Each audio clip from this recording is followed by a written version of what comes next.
Revolution Radio, freedomslips.com. You don't need to expect us. We're already here. Most are afraid of unknown depths, skirting shores thinking world flat. I'm with the island girls in celebration of new religion. Nobody led me or said this way. I sailed alone on makeshift raft with wind as companion.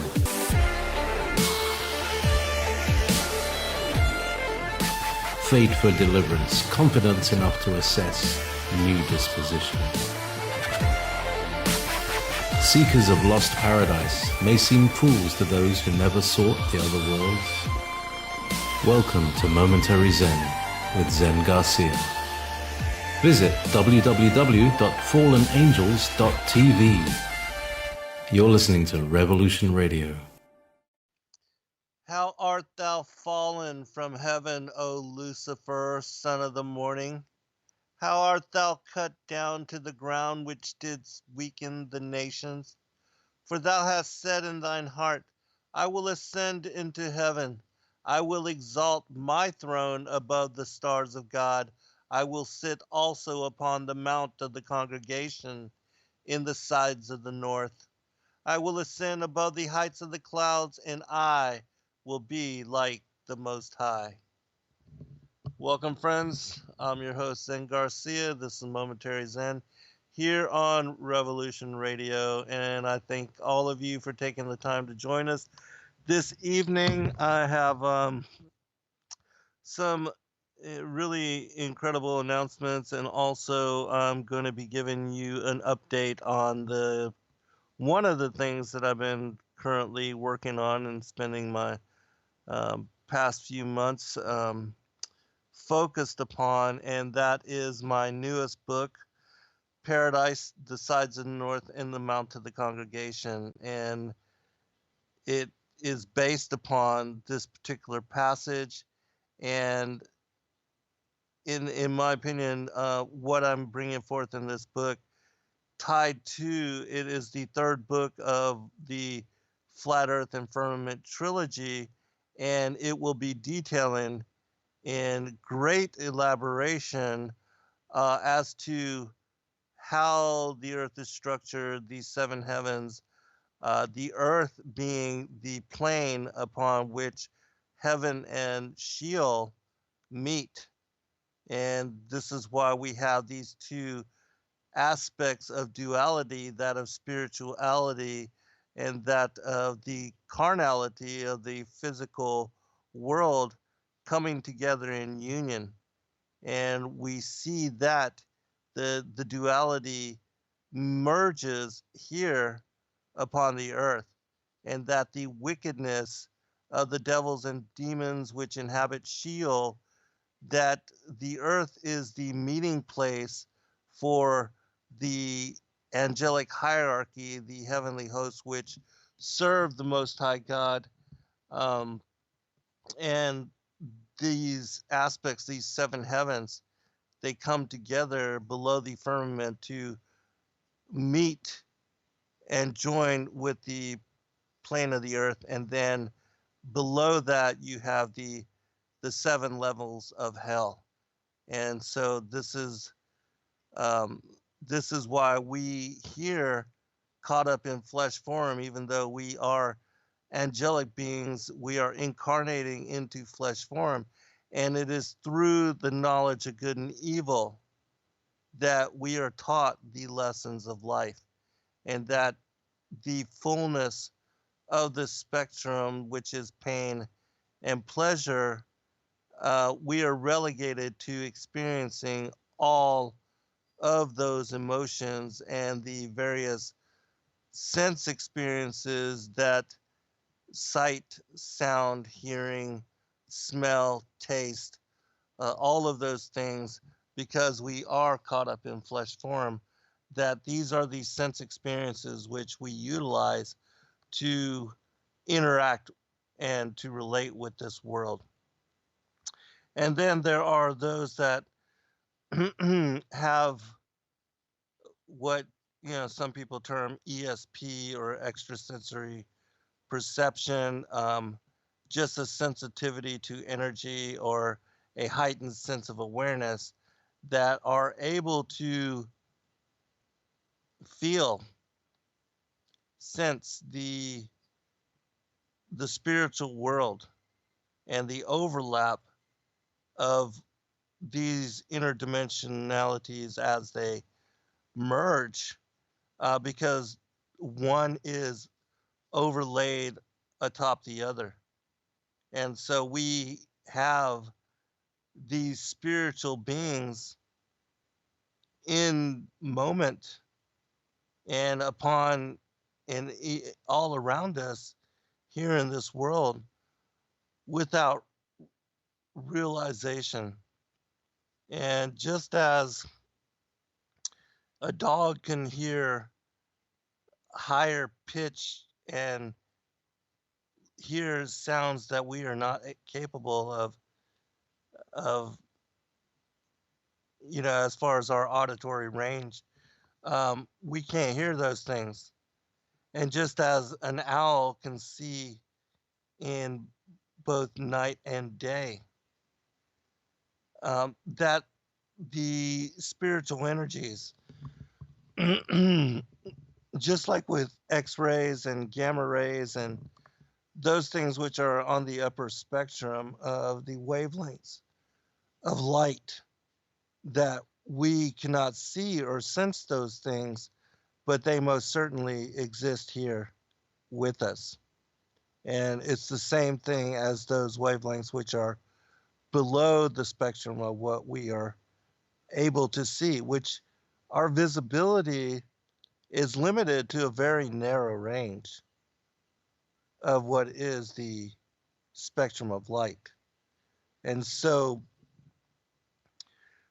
and so this is what I'm going to be talking about um, in this show, the unity, and I will be sharing uh, insight into the overlay of the world and ancient maps and the testimonies of explorers and adventurers from the past as to what they have seen in those places which we are not allowed to go. That for whatever reason, humanity is locked out from being able to go to either the North Pole or to the extreme southern latitudes. Anything past the Antarctic ice, um, that range, that wall, that there's a certain point which they won't let us go beyond. And it's interesting because and I'll have to look it up. There was a map recently, 1,000-year-old Buddhist map. And Kathy, can you look that up and share that in the chat room? But there was this ancient Buddhist map which was found in a monastery, and I believe it was brought back to Hawaii. I'm going to look it up here too. But it's very interesting in that this map shows what is the same, the circle of the earth as displayed on the United Nations flag.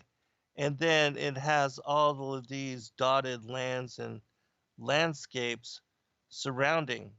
And it seems to be citing that beyond this laurel, the laurel on the United Nations map, which in my opinion represents this outer perimeter, that there is um, this point at which we are not allowed to go beyond, and that nobody knows what is beyond that. But in this map, it depicts all of this other land.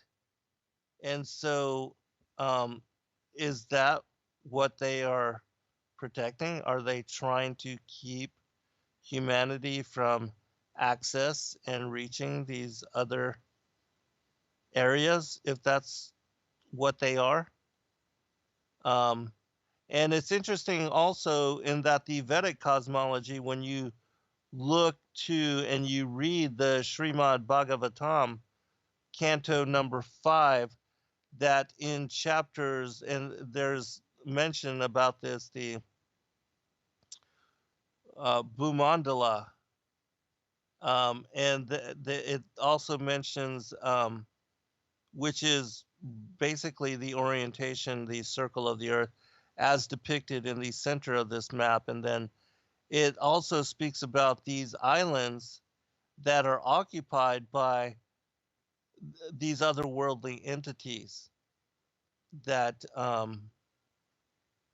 and there's various other stories, mythologies, which have been brought forth over the course of the centuries. Like, for instance, the whole story of the smoky god, which, if you've not read that particular story, it's very interesting. It speaks about these two, I believe they were Norwegian fishermen, sometime during the 1800s, if I'm correct. But the father and his son, they decided to just continue in a little sloop to try to access and to reach the polar north, that they had heard stories, and that they trusted. They were believers in the Norse gods, and they had stories of Agartha, Shambhala, Thule, Hyperborea, these ancient accounts of these, um, uh, a place of paradise, of a heavenly realm at the north, which had once been the cradle for humanity. And there's a pastor, a Reverend William Warren. He wrote in I believe it was also in the 1800s, he wrote a book called Paradise at the North Pole, the Cradle of Humanity, which is a really interesting read, um, because he basically shares the mythology of all of the cultures of the world, and they're present, and he presents all of these stories in his appeal that the North Pole had once been the foundation for, and it was the mother culture, the civilization for all the peoples of the world. And that even the stories of Atlantis, as I said, Asgard, Shambhala, Hyperborea, Thule, all of these ancient places which are attributed as having been inhabited by the ancient peoples, the demigodic, um, those that were part angelic and also part earthly, that these heroes, these men of renown, as our Bible speaks about in Genesis chapter 6, that there was a group of these fallen angelic rebel angel type beings that had lived in this particular location, prior to it having become iced over, or that there's a portion of the extreme polar north that may be indwelling in the interior of the earth, and that there is also specified in the ancient accounts a hole, a vortex which leads into the interior of the earth.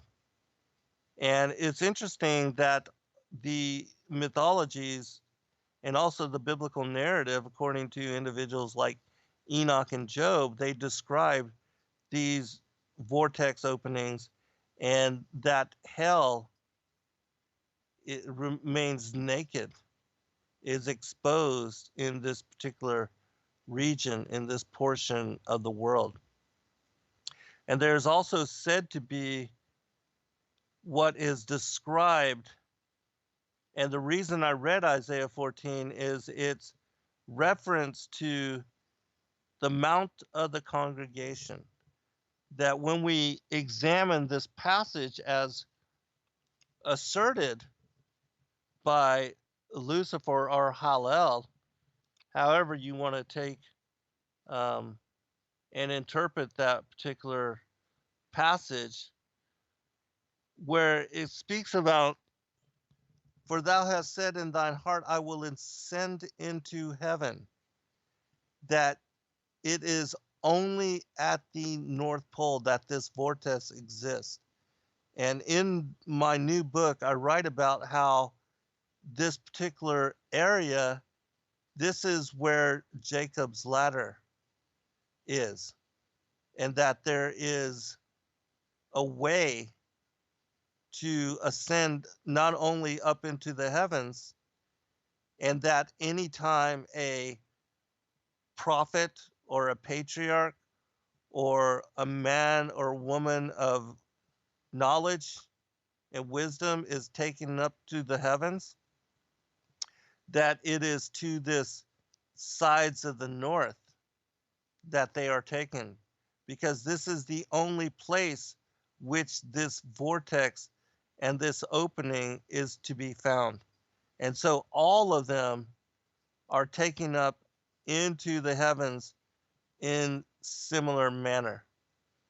And notice also that where Lucifer says, I will ascend into heaven, I will exalt my throne above the stars of God.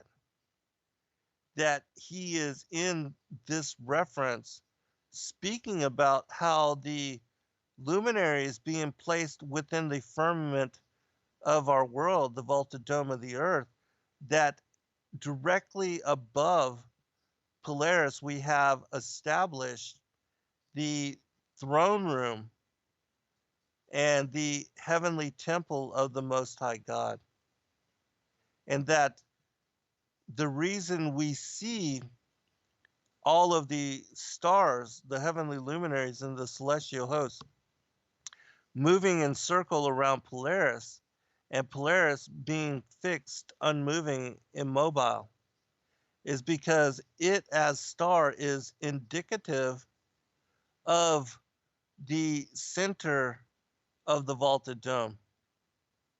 And that when the dome comes to union, that all of the walls, beginning where they merge with the ends of the earth, the circle of the earth, that all of them rise in apex towards the north.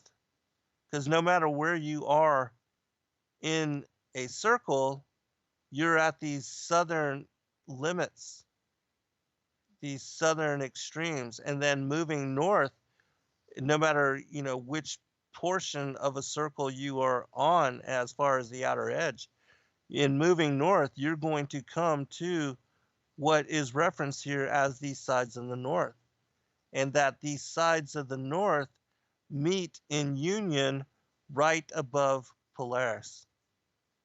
And Polaris, as I said, is indicative of the very center of the firmament as it was established by the Most High God in being spread.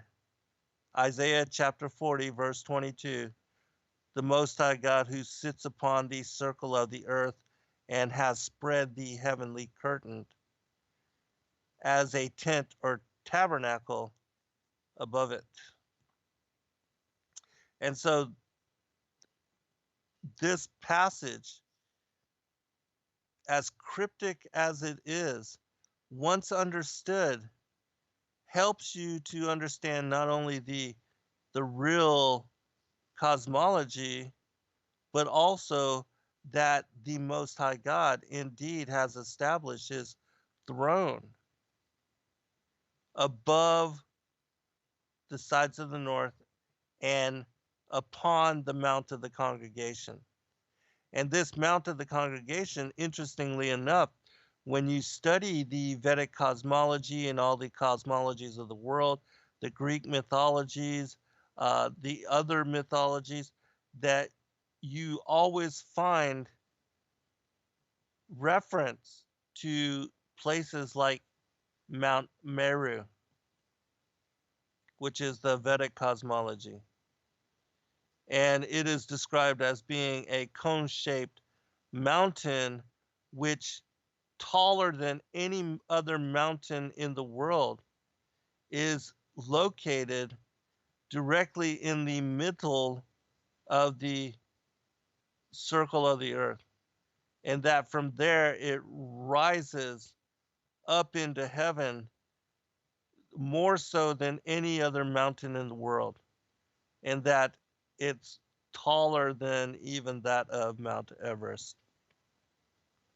And that this particular mountain is also called Mount Olympus in the Greek mythology, and it describes how the demigods, that they live there upon, and that from there they look down upon the earth and the interactions, the happenings, the occurrences, which the world of humanity, that this is also cited in Job chapter 1, where it speaks about Satan coming along with the other sons of God to meet with the Most High God, the council of the mighty, the divine congregation, that this is the mount of the congregation as spoken about in this passage.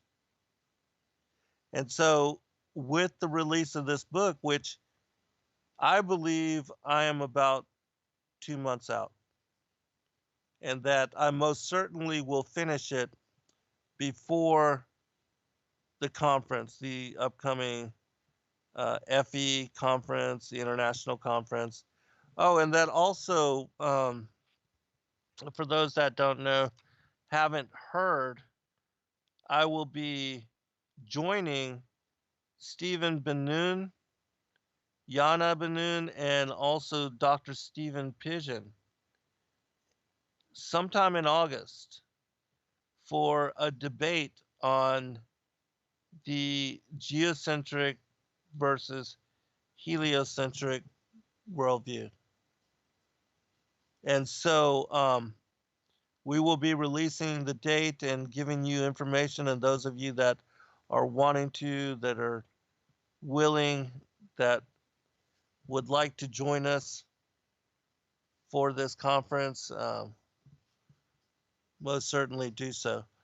But anyways, with regard to Shambhala, because there's so many stories throughout the ancient mythologies of these places that lie in the interior of the earth, or that lie in places which are not visible to us. Whether it's dimensionality that we're not able to access or to see these particular places, or there being, how should I say, they're just being outside of access to humans, normal humans in this world. And there's also another story. It's called The History of the Rechabites. And in this particular story, The History of the Rechabites, it speaks about how God, a long time ago, had taken a particular people and separated them because they were righteous, and separated them from the people of this world and placed them upon a island paradise and allowed them to live there until the end of days. And that these people I believe they lived as if Adam and Eve had in paradise, where they were naked and yet unashamed, and that they um, basically, going back to the innocence of our former estate, and that they were protected, and that only those that were righteous, or like, for instance, in this story, one of these prophets of the Most High God, and fasting and desiring and wanting to know and learn about these people, um, and hear about their stories, was allowed access to their community. Much like the story of the Smoky God, these two Norwegian fishermen, in heading north, uh, and overcoming many difficulties, that in the story it is said that they made it into the interior of the earth, and that they there met a group of benevolent giant beings, and that these giants took them in, and that they had very high technology, and that the world that they lived upon or lived within, that this world was of massive portion, and that it resembled what would have been the antediluvian world, where we see in the archaeological record, in the geological record, dragonflies as wide, with a wingspan of 6 feet across, and that all of the plants and the creatures were of gigantic proportion, massive size, in comparison to what we see with regard to humanity and the creatures of today.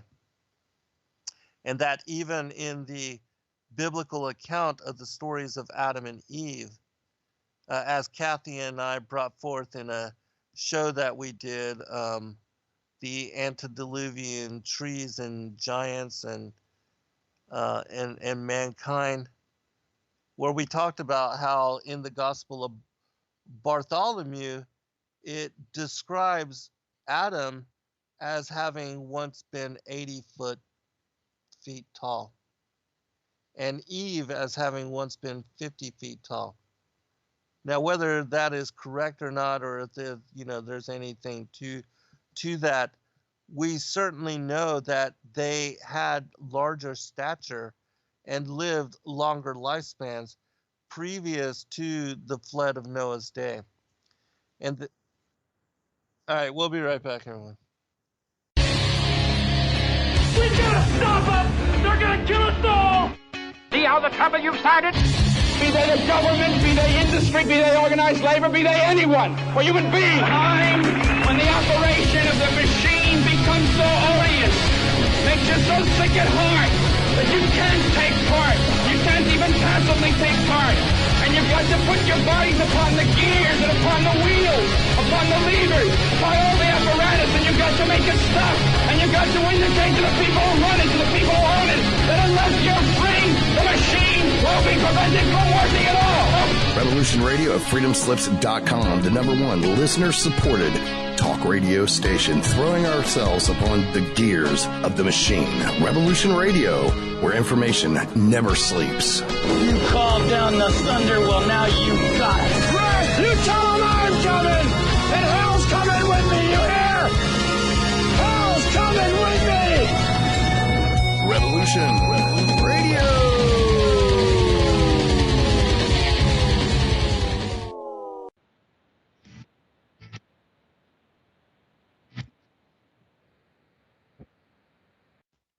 It's reverberating.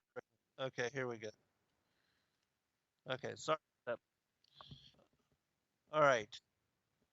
I'm hearing a reverb though. This is weird. Okay. I guess we're good now.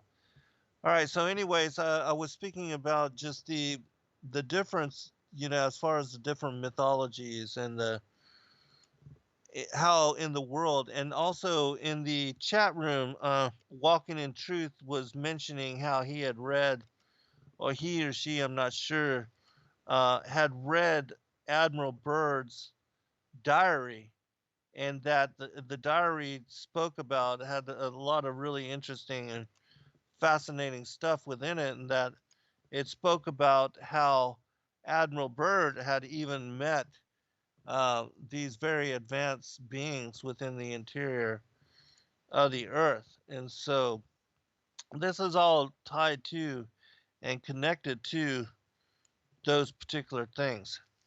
And so I want to bring up to you just some of the ancient accounts and a description of this hollow interior, and how it is said in all of these different traditions that not only are giants said to be residing there within, but also these what are referenced as the Nagas, which in the Vedic cosmology is an ancient reptilian race of beings, a type of serpent people, and that there are other stories of these dragon lineages that even in China, South America,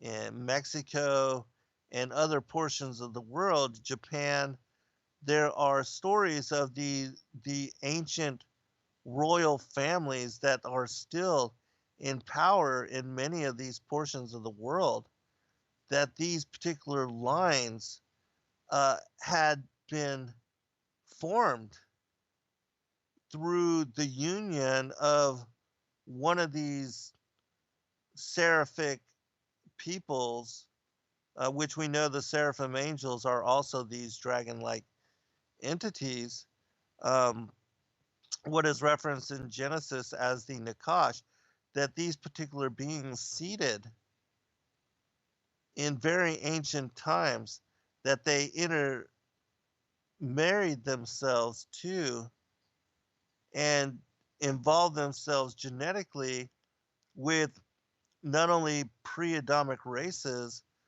but that they also bred into the line of Cain. And in fact, Cain himself is said to be the son of the wicked one. And that we know the wicked one, the evil one, that is the Revelation 12, the dragon, that old serpent, that ancient serpent which deceiveth the whole world. And so even though what I'm speaking about just sounds absolutely bizarre and beyond belief in any way, that this is the reality of what we are contesting with and having dealt with here in the world, and are still, because that enmity between the seed of the woman and the seed of the serpent is ongoing, and that it will be continual until the end of days, with the second advent, the return of Christ, that at that time there will be the harvest, that the wheat will be gathered for preservation, but that um, the tares would be gathered for burning, and that there would be a separation between the wicked and the righteous. And so in the story of Matthew 13, Christ said, when the angels asked him, where from did the tares make appearance? And he said, an enemy hath done this, that he was specifying that the serpent, the dragon, that old serpent, the Nakash, the wicked one, the devil, that he had sown the tares, that he was the father of the tares, and that he had created his own genetic seed line here upon the earth. And when the angels, the reapers, asked him, "Do you want us to go and gather them up?" He said, "Nay, lest ye root up the wheat with them, let both grow together until the time of the end." And then after lifetime, after we have all been given chance, opportunity to utilize our free will and determine our allegiance and whether we are to be numbered with the righteous or the wicked, that our intent, our behaviors, our works, and our actions, the things that we do, whether we accept Christ as Savior Messiah and accept the grace of an eternity and an inheritance through Him, all those things come into play over our lifetime, which is why, in my opinion, um, he did not immediately root up the tares.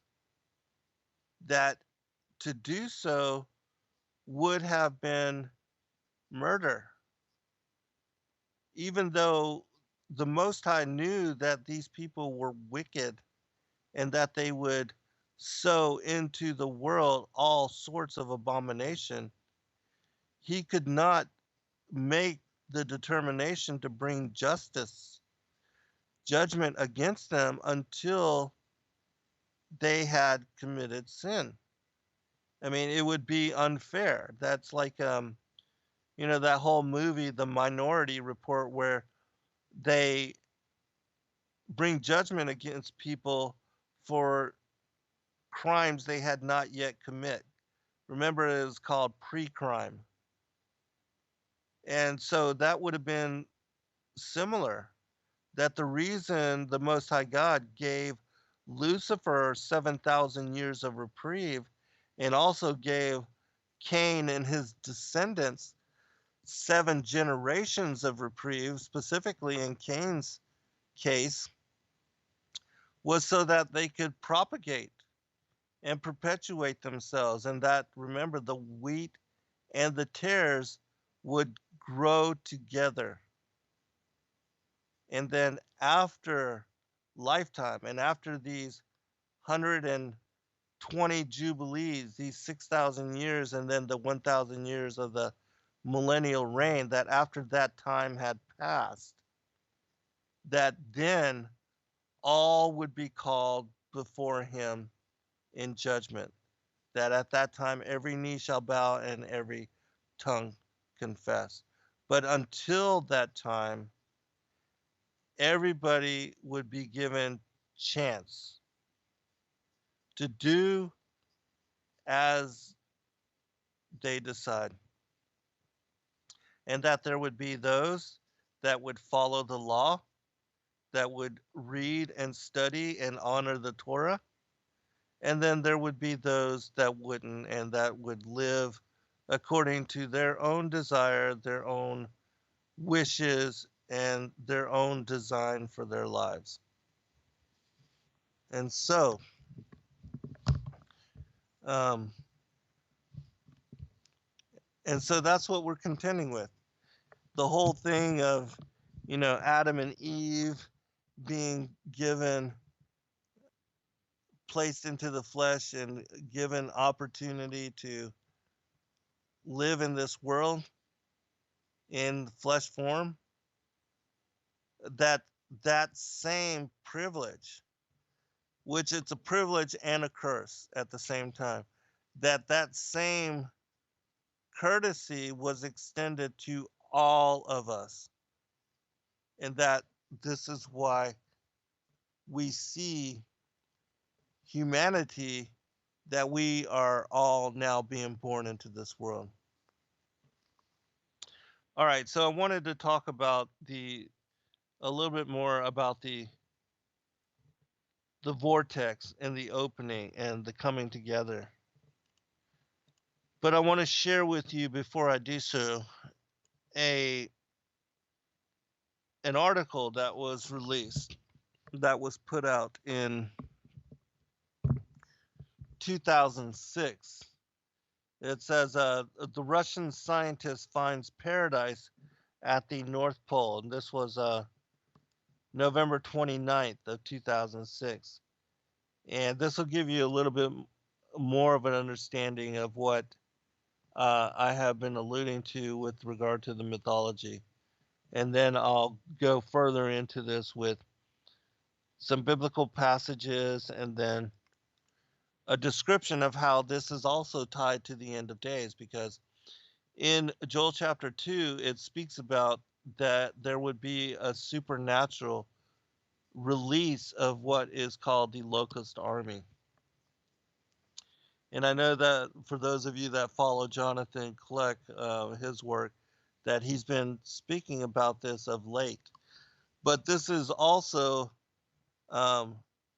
being depicted in Hollywood, like with the Avengers movie, where we had the breach, the Stargate, that portal that was open, and then all these I forget what they were called,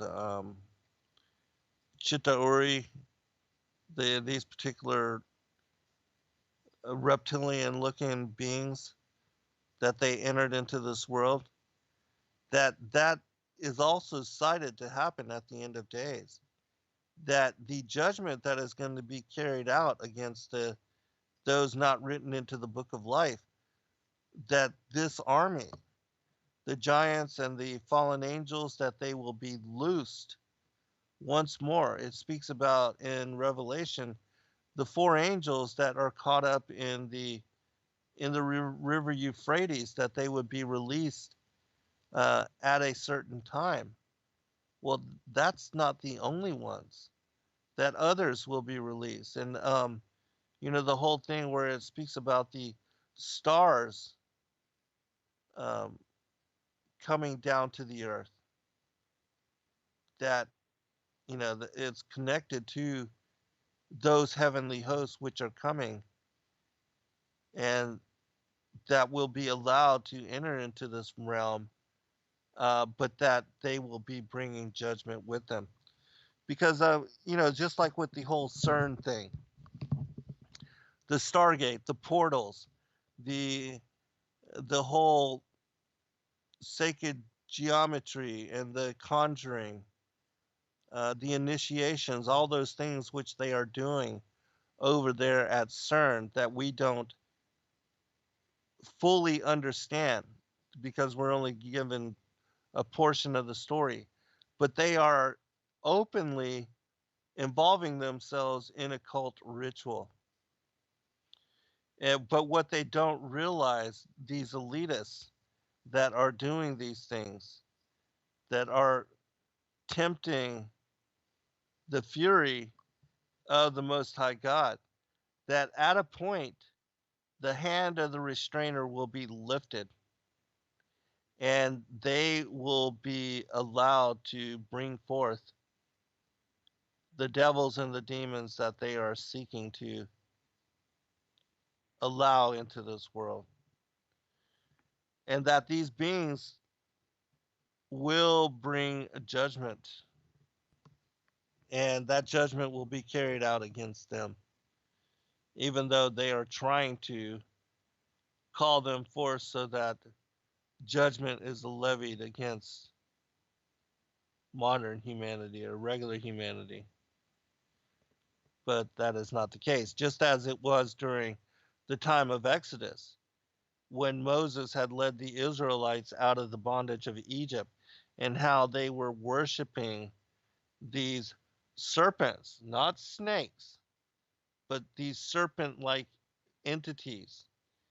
And that, remember, they were bitten and they were stung, and that they would have died if God hadn't forgave them and told Moses to set up on a pole a totem, an image of the serpent, this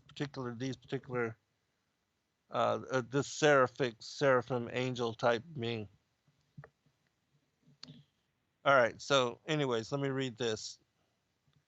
It says, The following article will set up precisely discussion on the topography and the landscape which lies at the northern regions, according to those explorers rumored to have survived journey there. Over the next few chapters, I will elaborate upon the testimonies while also in a later portion reference some of the mythology connected to these regions.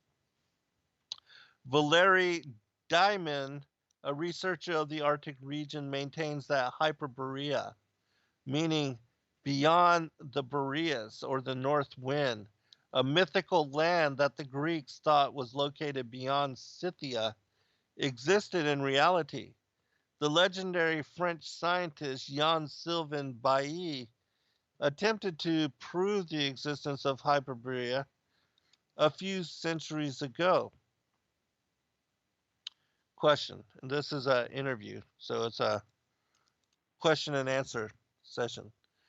Could you name any other scientists who also made a lot of effort trying to shed some light on the mystery of Hyperborea?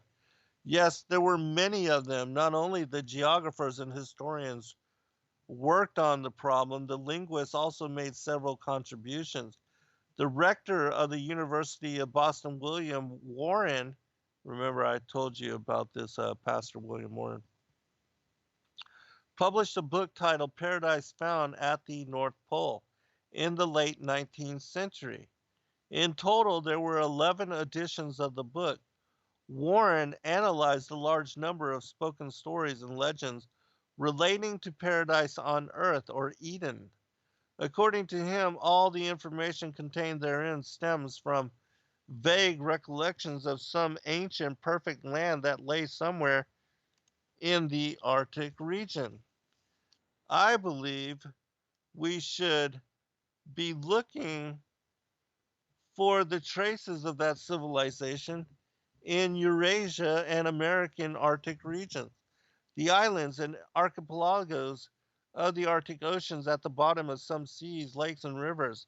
It's worthy of notice that Russia has the largest number of locations and artifacts that could bear relevance to Hyperborea. Some of the above have already drawn attention of specialists. Others are yet to be discovered. Active explorations is currently underway in the Kola Peninsula in the island of Vygach, in Karelia, the Ural Mountains, West Siberia, Caucasia, Yakutia, and a few other regions. There are good prospects for conducting research in Franz Josef Land, Taimyr, and Yamal. The geographic term Hyperborean platform is technical use. Scientists keep discussing the platform dynamics in order to find out the reasons why it sank to the bottom of the ocean. Let me make a comment here that we discover at the bottoms of lakes, oceans, and seas remnants of this ancient culture, this ancient civilization, and that the placement of these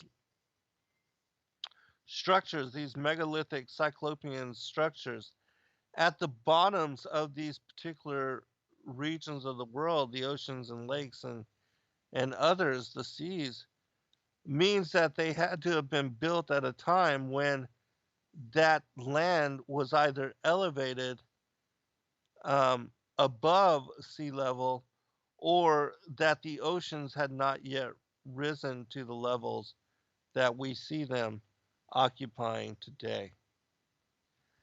And I actually believe that it's a little bit of both. In other words, Hyperborea may have stretched over the lands that eventually sank into the water, question mark. One of the charts by Gerardus Mercator, the 16th century Flemish cartographer and geographer, shows a huge continent lying in the vicinity of the North Pole. The land is an archipelago composed of several islands divided by deep rivers. A mountain sits in the center of the land. According to legends, the ancestors of Indo-Europeans lived near Mount Meru. The question is, how did that land appear on the chart? There was no information whatsoever regarding the Arctic regions during the Middle Ages. We have some reasons to believe that Mercator had used an ancient chart, the one that is mentioned in his letter dated 1580. All right, we'll be right back, everyone.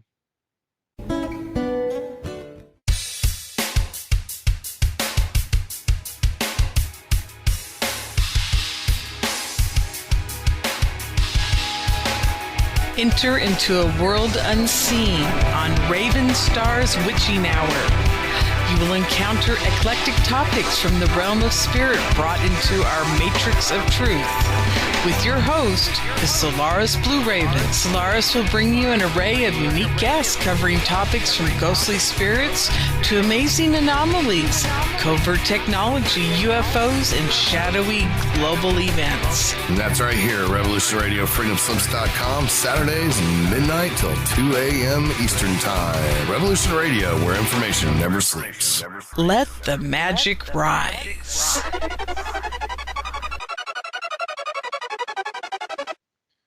All right, welcome back, everybody. I do want to remind everybody, those of you that can afford to do so, please go to freedomslips.com, click on the donate button, and support the network in our efforts to share truth with you in all the different ways that we can. That, you know, for $5, you can sign up a monthly and gain access to all the archives and listen to all the shows of all the different hosts on both Studio A and Studio B, as they are recorded and have been for now, I think, several years now. And so there's like hundreds of shows available that you can download and share with whomever you'd like. There's so much information. But anyways, with regard, I'm going to go back to this particular story that I was reading, because it ties into even what Admiral Byrd had spoken about supposedly in his secret diary, and also that the the two Norwegian fishermen, that the story of the Smoky God is about them, and it gets its title, the Smoky God, from what is said to be a sun-like, that there's a force or a light of something that is similar to our sun within the interior of the earth, and it is referenced as the Smoky God, and it is celebrated and honored and worshipped and revered by the people that are inhabiting the interiors of the earth, according to the story. And so that's, you know, that's where they get the whole the reference to the Smoky God. Is supposed to be some kind of sun-like body on the interior of the earth. And so anyways, back to the charts of Mercator. One of the charts of Gerardus Mercator, the 16th century Flemish cartographer and geographer, shows a huge continent lying in the vicinity of the North Pole. The land is an archipelago composed of several islands divided by deep rivers. A mountain sits in the center of that land. According to the legends, the ancestors of the Indo-Europeans lived near Mount Meru. The question is, how did that land appear on the chart? There was no information whatsoever regarding the Arctic regions during the Middle Ages. We have some reason to believe that Mercator had used an ancient chart, the one that is mentioned in his letter dated 1580. That chart showed a continent located in the center of the Arctic Ocean, which was pictured ice-free on the chart. Mercator's chart seems to be based on this particular ancient chart. Now, I want to make mention that Admiral Byrd, in his in some of the interviews that he did after going to the north, he mentioned a land beyond the poles. And that the only way you can get beyond the North Pole would be to somehow enter into the interior of the Earth, and that if there is land dispersed on the interior of the Earth, and if the Earth is indeed hollow, as is specified in some of the ancient rabbinical commentaries, as well as many of the different stories that speak of this North Pole hope opening. Now, how big it is, I have no idea. Supposedly, bird flew into it. Whether that's true or not, I have no clue. But it is supposed to be sizable. And so, anyways, continuing. Assuming that the ancient cartographic information was available for the chosen ones in days of old, has anybody tried to search for Hyperborea in the Arctic region? Some of our compatriots participated in the quest for Hyperborea, he says, this particular Russian scientist. The Russian Empress Catherine II got some information of the ancient mythical land near the Arctic Circle via the Freemasons. Catherine II organized 2 expeditions with the help of Michael Lomonosov. She signed a secret decree on May 4th, 1764. The official documents indicated that the expedition headed by Admiral Vasily Shikagov had been dispatched to Spitsbergen to inspect the location for the renewal of whaling and fishing out there. However, the endeavor is referred to as an expedition bound for the North Pole in the memoirs of Shikogov's son. The master was ordered to open an envelope with detailed instructions only after his vessel had made for the open sea. According to instructions, the vessel was to head into the direction of the North Pole. Those instructions were penned by Lomonosov. By the by, unfortunately, the expedition couldn't break through the thick ice and had to turn back. Why was Catherine II so interested in finding Hyperborea? I believe, said the professor, that Catherine, not unlike a few other kings and queens, was enchanted by the prospects of discovering the elixir of eternal youth, which is said to have been invented by the Hyperboreans.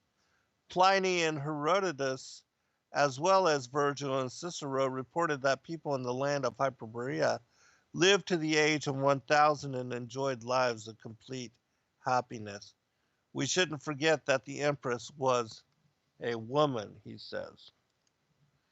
Now, what is interesting about this particular article, and its mention of Gerard Mercator, is that for those that don't know who Mercator was or is, he was the individual that was the foremost and most renowned cartographer during the late 1500s, early 1600s, and that he was also had been commissioned by John Dee.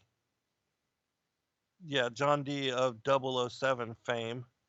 He had been commissioned by him to explore and to report and to create a map which specified and elaborately detailed as to what these ancient explorers and adventurers had encountered in going to the North Pole and other portions of the map of the world. And that he had, when he created his map, he had, at different latitudes, he had scribbled notes upon the parchment, which described the things that were said to be and to have been encountered by these various groups in their travels and their expeditions. And I'm going to read a portion of a letter that John Dee received from Gerardus Mercator. He said to him, Jacobus Xenoian of Herzogenbusch, traveling the world like Mandeville, described what he saw with better judgment. He wrote in the Belgic language the ideas about the northern regions which some time ago I extracted from him follow word for word, save where for the sake of brevity or speed I have translated into Latin, when, if not always, his words I have retained his meaning. In North Norway, which is called Dusky Norway, there are 3 months of darkness during which there is no sunlight, but a perpetual twilight. This North Norway lies over against a country called the Province of Darkness, or the Obscure Province. In Latin, Provincia Tenebroso. Concerning it, however, there is nothing written in Marco Polo, and this province of darkness is the most western bound of the Grand Shams land, and between this province and Dusky Norway there was only 12 miles of sea. From North Norway you cannot reach the indrawing sea. Now this is interesting, the indrawing sea, and I'm going to elaborate on this here in just a short bit. It's a most fascinating subject. Which lies beyond Grokland.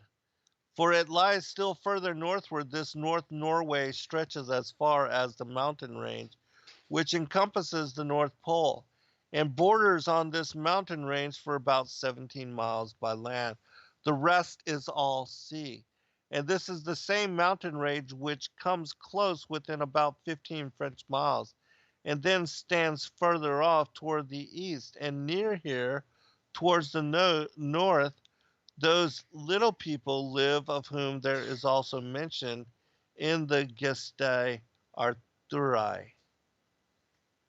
Arthuri, that's the mention of King Arthur, which he also made travels, attempted to make travels towards the north during the 4th century. And it is also mentioned, he is also mentioned in great detail within this particular letter, which I'm not going to read the entire thing here. It's very long. It would take me an entire show just to read the one letter, but know that I am printing it in full in my new book, The Paradise on the Sides of the North, The Mount of the Congregation, and that I'm also publishing in full an account called the Inventio Fortunata, which means the fortunate journey. And that within this journey, it describes many of these ancient explorers and their encounters with the things that they did come across in traveling that far north. Fascinating story, but both of them, and they are confirming witness for the things that I'm citing here, but I'm going to continue. Okay. And this is the same mountain range which comes close 15 French miles and then stands further off towards the east. And near here towards the north, the little people, Gestae Arthuri, their border besides a beautiful open land, and this land lies between the province of darkness and the province of Burjai. But between each of these provinces and these lands lies and indrawing sea. And this province, the open land, has a mountain border of about 72 French miles by land. These facts and more about the geography of the North are to be found in the beginning of the Gestae Arthuri, etc. The islands adjacent to the North Pole were formerly called Scilii, also perhaps Thule, Thule. And now the septentrionales, among them is North Norway. And there are many small rivers, some 2, some 1, some 3 kennings wide, more or less, and they are called the indrawing seas because the current always flows northward so strongly that no wind can make a ship sail back against it. I've actually got more information now that this indrawing sea, this vortex, this opening, that there is a whirlpool said to be at the very north, and that this whirlpool surrounds this black lodestone magnetic mountain called Rupes Negra, the Black Rock, and that this black rock, this Rupes Negra, is what is referenced in Isaiah 14 as the Mount of the Congregation, and that it is also what is called Mount Meru and Mount Olympus, and that there is this opening, this funnel, uh, this wide gaping hole which draws the oceans of the world into the interior of the earth. But unlike what Mercator says, that here where he says, because the current always flows northward so strongly that the wind can make a ship sail back, that no wind can make a ship sail back against it. Actually, it is said to change outward and inward flow every 6 hours, and that this whirlpool reference in the Greek mythology, it's either Scylla or Charybdis. These two whirlpools, or this whirlpool, that in the ancient mythologies, it reverses course. It will, for 6 hours, suck in and draw in a wide gaping mouth, a funnel, which swallows the world's oceans, and then 6 hours later expels in geyser-like explosion the waters of the world, flooding and creating the cycle of high and low tide. And so I don't know if Mercator did not know about this here, but he does mention it in another place, but continuing. And here it is, all ice from October to March. And in these latitudes, the mountains reach up to the clouds and are almost all rock bare of vegetation. And that's because this mountain is, as I said, it's a magnetic lodestone mountain. And it does not have vegetation upon it for whatever reason. And it is almost always misty and dull weather, and it is well known that beyond mentioned and yet habitable and inhabited, perhaps I at the time was known, was that there were none there inhabitant. And the North Cape of Norway doth IYE, whatever that is. Maybe it's a conversion mistake, but whereabouts now is good habitation. All right, just a little bit more here. I'm going to skip down just a little bit. I'm going to mention here where it talks about Arthur, and then I'm going to read one more last thing with regard to a description of this area, and then I'll share just a couple other things and end with commentary. When those 4 ships returned, there were sailors who asserted that they knew where the magnetic lands were.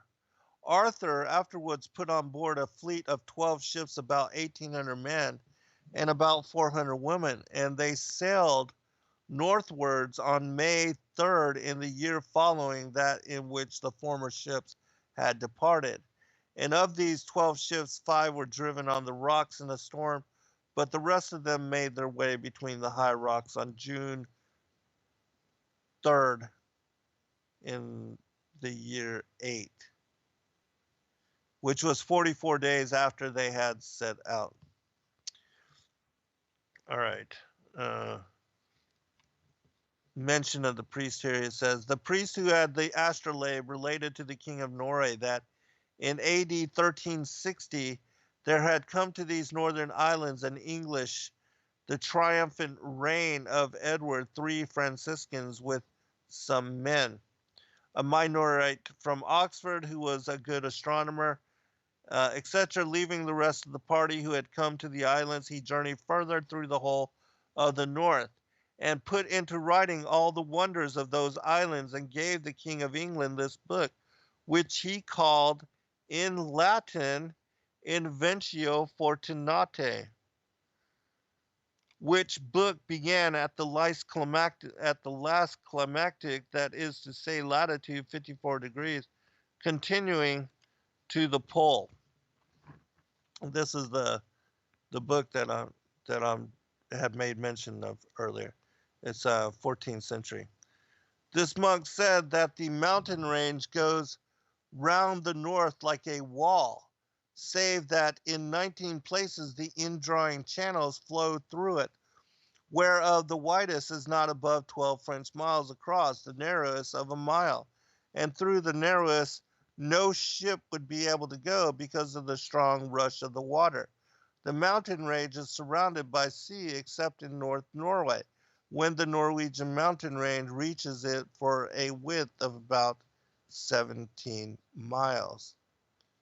And right under the North Star, remember I told you that, the North Star Polaris, it is located directly above this mountain, the Mount of the Congregation.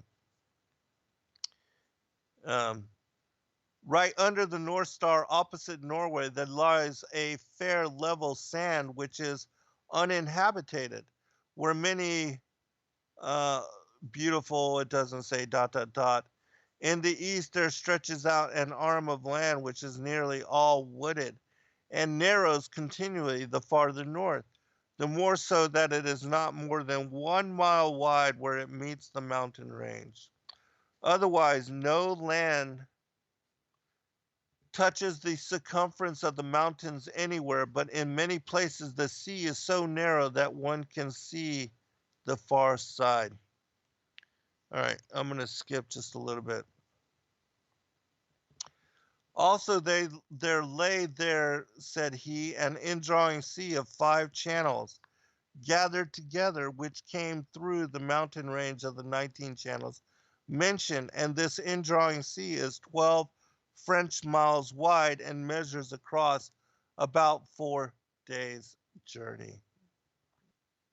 Okay, this is the last portion.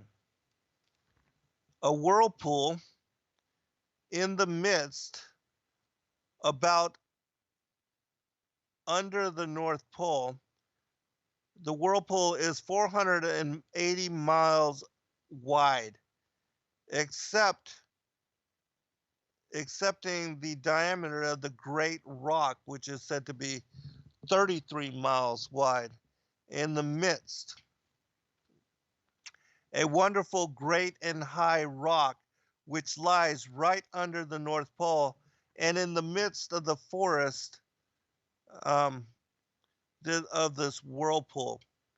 And at the west of the aforesaid country is another indrawing sea, into which 3 more channels go out of the aforesaid 19. And that channel which the ships, I believe, are meant had entered also flowed therein. And all these channels which turn tortuously when they come out of the mountains drive ships immediately ashore. But whatever channel flowed straight into the innermost seas into which the 19 channels gather, in these ships must of necessity be carried current-wise inwards and become lost. All right, we'll be right back. We'll finish up. Topics such as extraterrestrials, ghosts, interdimensionals, and aliens. We examine evidence, anomalies, archaeological ruins, and anthropology. We explore past lives, future lives, life between lives. We get into astral projection, near-death experiences, archetypes, visions, and dreams. Episodes include time travel, teleportation, counseling, spirituality, tantra, relationships, peace, shamanism, peak experiences, and ego transcendence. Join the lessons Saturday, 6 p.m. Eastern Time here on Revolution Radio at freedomslips.com for The Sacred Matrix, a divine paradigm of love.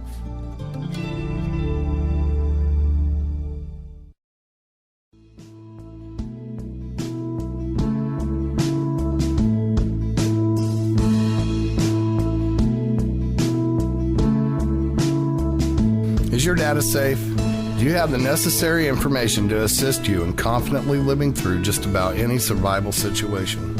Is survival and gardening, off-grid living, medical knowledge, or even natural or man-made EMPs on your list of personal concerns? Do you have your documents and your personal information in a safe place in your hands where you know where it is? Well, check out our preloaded EMP-proof thumb drive. Over 3 gigs of survival documents and how-tos, plus the USDA offline food preservation website, and much, much more, including a surprise bonus we just can't tell you about here. With plenty of room left over to store your most important documents. Imagine if a megavirus or a computer failure took out your bank, or all the banks for that matter. Are your banking records safe in your hands? So when they get things fixed and repaired, you can say, hey, look, this is what I had. You have it. I want it back. Is your personal data safe? Family records, addresses, phone numbers? Well, squeeze on over to freedomslips.com. Yes, that's www.freedomslips.com. Click the banner on the homepage for the EMP-proof bullet drive to get the full scoop of everything that we offer. So, folks, keep your data safe for your peace of mind. Revolution Radio, freedomslips.com. You don't need to expect us. We're already here.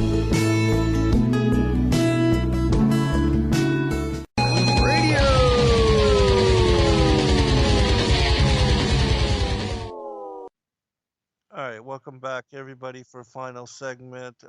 Just gonna tie it together a few loose ends. This whole story of what Gerard Mercator talks about as being in the North, and also with what Admiral Byrd is supposed to have seen there, and also with what with different individuals, even Enoch, and I'll actually try to pull that story up here in just a minute. But all of this is very fascinating in that we're not allowed to go to the North or the extreme South, and if this is truly, because we know all the compasses point north. And, they say that this mountain, this magnetic mountain that is there at the North Pole, that it is what draws in all the compasses, and the reason why they work is because of this. And so there's some reason why all compasses point north. And according to the ancient explorers, this is the reason why. And so I'm going to just finish reading this one particular portion about this lodestone mountain, and then I'm going to finish up with the story of that particular Norwegian fisherman, just a small excerpt of something that he said. But anyways, continuing with Mercator's letter to John D., he says, in the midst of the four countries is a whirlpool, into which there empty these four indrawing seas, which divide the north. Now, I'd like to also say that when you look at the Mercator map of 1577, at the North Pole, there's an image of this black rock, this magnetic mountain.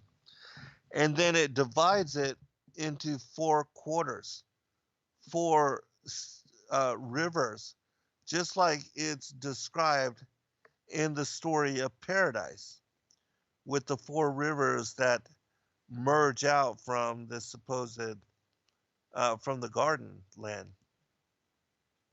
And it's interesting to me that paradise is said to be, that the North Pole is said to be the location of ancient paradise, and also the cradle of humanity, and even the demigods had once lived there. And so, in my opinion, all these stories are tied together with and connected in the manner that I'm speaking to you about them now, which, as I said, in this new book, which I should be done with in about 2 months' time, I'll have all this information and all these connecting links brought together in presentation, so that you can better understand how these things unify to basically expose truth as is described in the biblical narrative, and also in the mythological accounts and the stories of these ancient explorers and ancient adventurers. All right, continuing. Into which there empty these four indrawing seas, which divide the north, and the water rushes round and descends into the earth, just as if one were pouring in through a filter funnel. It is 4 degrees wide on every side of the pole, that is to say 8 degrees altogether, except that right under the pole there lies a bare rock in the midst of the sea. Its circumference is almost 33 French miles, and it is all of magnetic stone, and is as high as the clouds. So the priest said, who had received the astrolabe from this Minorite in exchange for a testament. And the Minorite himself had heard that one can see all around from the sea, and it is black and glistening, and nothing grows thereon. For there is not so much as a handful of soil on it. That was the writing and the work of the Minorite, who has since journeyed to and fro 5 times for the King of England on business. They are to be found in the book called the Inventio Fortunata, which, if you're interested in that, I've done an entire book. I've done an entire show where I read from that book and describe in the many different stories of these different individuals the exact same thing that I read to you from the Mercator letter.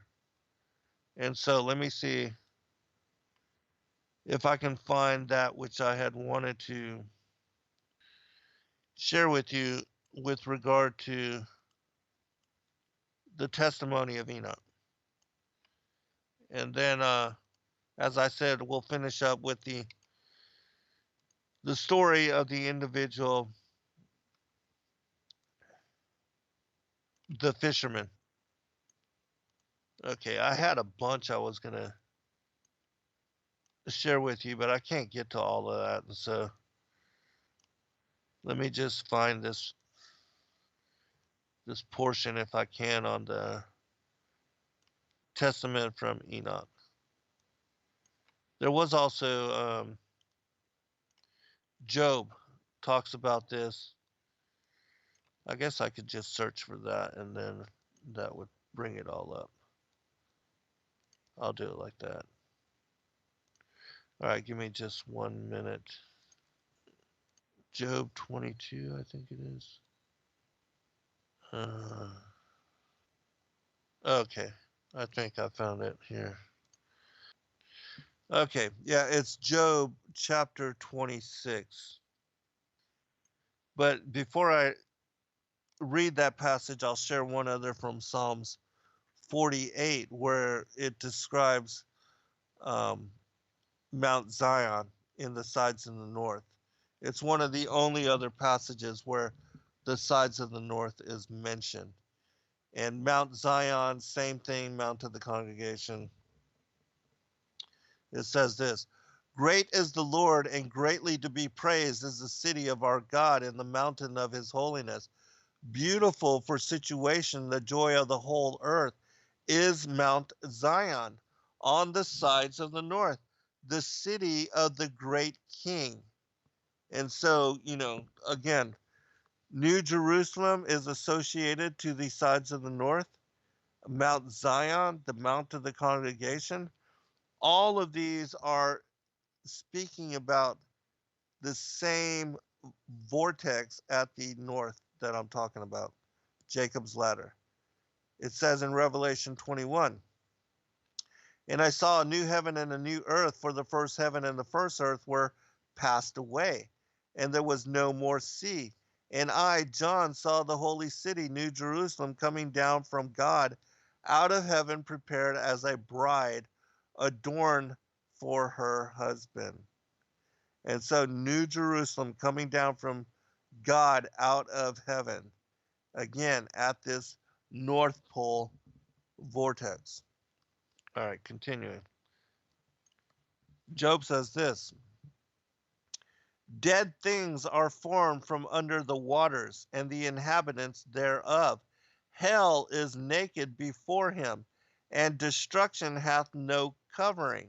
He stretcheth out the north over the empty place, and hangeth the earth upon nothing. He bindeth up the waters in his thick clouds, and the clouds is not rent under them.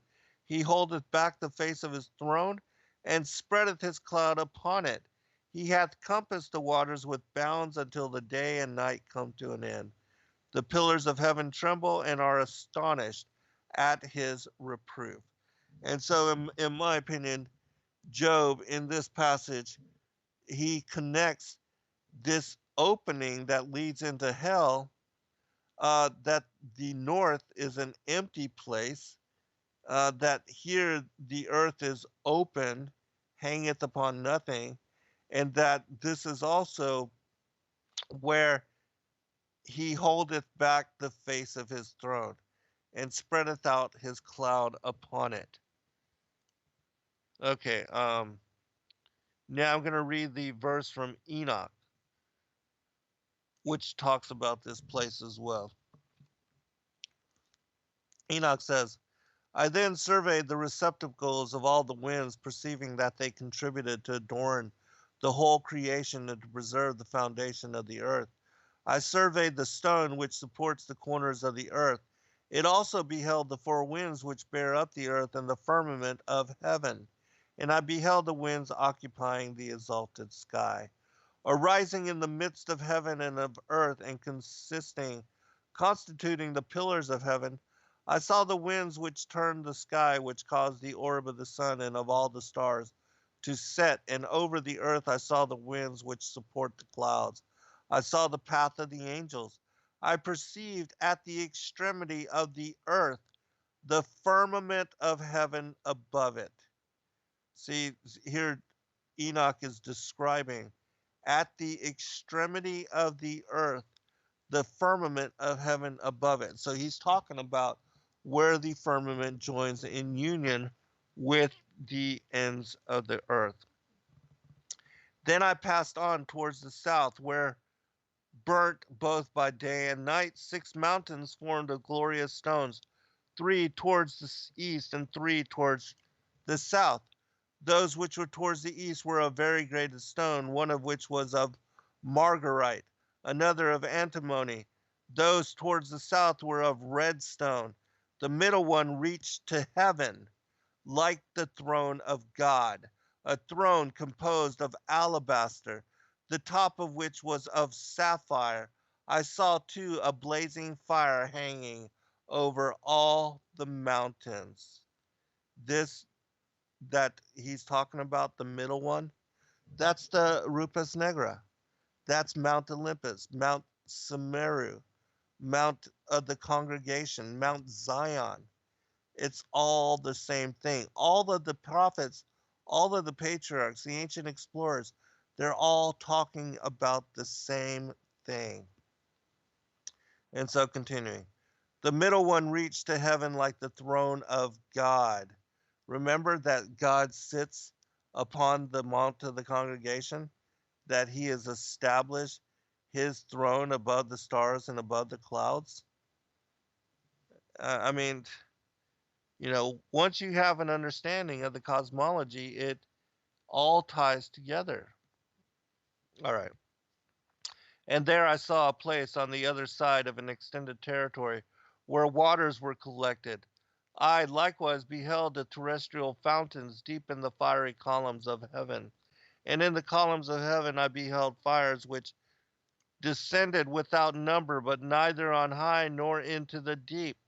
Over these fountains also I perceived a place which had neither the firmament of heaven above it, nor the solid ground underneath it. Neither was there water above it, nor anything on wing, but the spot was desolate. Is this not exactly what Job was describing as a place? Well, let me see what Job said exactly of it. He said, hell is naked before him. Destruction hath no covering. He stretcheth out the north over the empty place, and hangeth the earth upon nothing. This is exactly what Enoch is describing here. The exact same thing. Over these fountains, as I perceived, a place which had neither the firmament of heaven above it, nor the solid ground underneath it. Neither was there water above it, nor anything on wing, but the spot was desolate. And so this is exactly the same place, and it's tied to what I am talking about with regard to this particular area, this particular region. Enoch saw it. Job saw it. They described it in the best way that they could. Now, I'm going to share one final passage, and then hopefully we'll be able to get to that story of the Norwegian fisherman. This is from the Chronicles of Jeremiah. It says this. 4 winds were created in the world, the winds coming from the east, south, north, and west.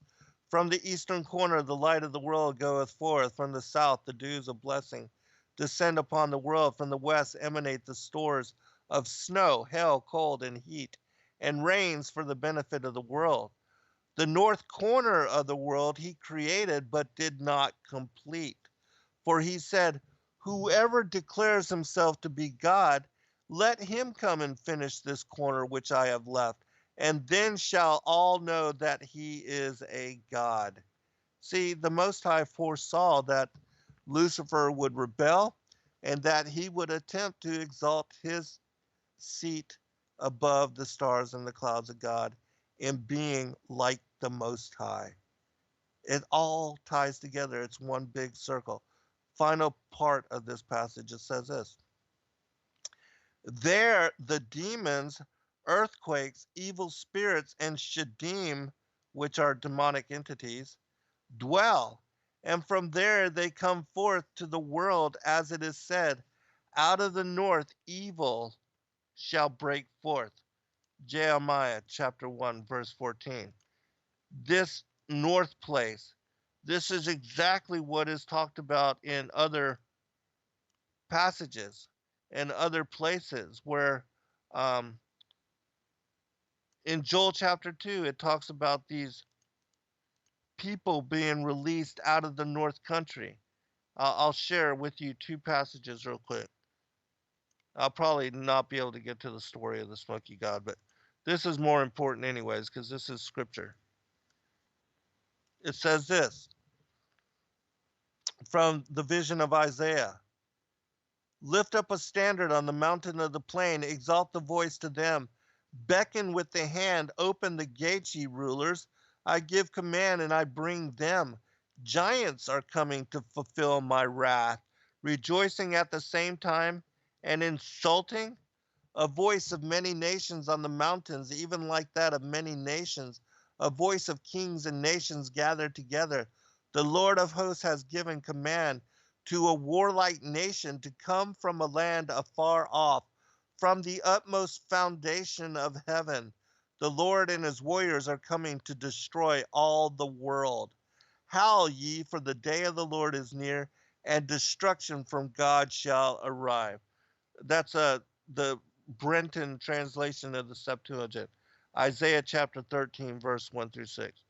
Remember, I told you that the giants had been locked up in the very center and that the locust army will be released at the end of days. One final portion here. This from the Cave of Treasures and also the Book of the Bee. They both have this passage in it. It says, people ignorant and unacquainted with the power of reason, but who had lived in the world without understanding. And he gathered together and brought them and their wives and children and made them go in and shut them up within the confines of the north. This is the gate of the world on the north, and there is no other entrance or exit from the confines of the world from the east to the north. And so at the end of days, it says right here, now there were 22 kingdoms imprisoned within the northern gate. And at the end of days, these kingdoms will be released. It says, at the end of the world and at the final consummation, when men are eating and drinking and marrying wives, and women are given to husbands, when they are planting vineyards and building buildings, and there is neither wicked man nor adversary, on account of the assured tranquility and certain peace, suddenly the gates of the north shall be opened, and the hosts of the nations that are imprisoned there shall go forth. The whole earth shall tremble before them, and men shall flee and take refuge in the mountains and in caves and in burial places and in clefts of the earth, and they shall die of hunger, and there will be none to bury them by reason of the multitude of afflictions which they will make men suffer. All right, read Joel chapter 2, and it will, it ties together with what I'm talking about here. All these things are tied together. The release of the locust army, how the mount of the congregation is in the sides of the north, that the vortex, the portal into heaven, Jacob's ladder, both leading up to the upper heavens and also down into sheol, this north polar opening, this whirlpool, this magnetic mountain, all these things are tied together. And so 2 months and I'll be releasing this paradise, the sides of the north and the mount of the congregation. Yeah. Oh, also I'll be joining David Carrico this Saturday on Now You See TV talking about all this. God bless all. Good night.